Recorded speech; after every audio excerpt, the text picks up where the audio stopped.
والآن أخبار الرياضة.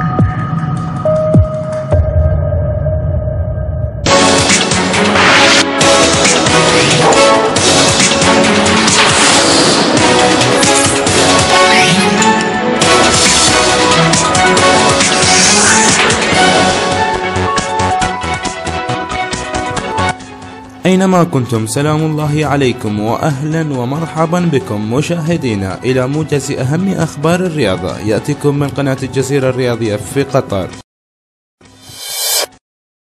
بعد التصريحات الأخيرة التي طالت اللاعب علي سلمان بعد خروجه من فريق الأحرار من قبل حارس الأحرار حسن السخلندي الذي تجاوز واعتدى على كرامة وحرية اللاعب حسب قول علي سلمان.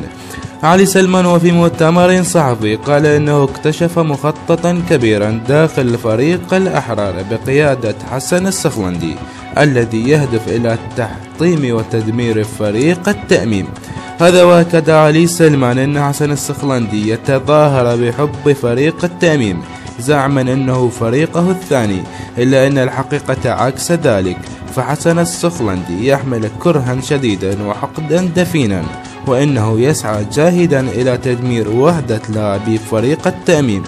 هذا وقال علي سلمان أن لاعبي التأميم عرفوا حقيقة حسن السخلندي ولم تعد لديهم أي علاقة به. كشف مصدر في فريق الأحرار عن تعاقد الفريق مع لاعب المواهب حيدر خيون. المصدر أكد أن الصفقة تمت بسرية تامة وأن حيدر خيون انضم إلى صفوف الأحرار رسميا. حيدر خيون وفي أول ظهور له مع فريق الأحرار أكد أنه في غاية السعادة وأنه سيبذل جهدا كبيرا من أجل تقديم أفضل العطاءات.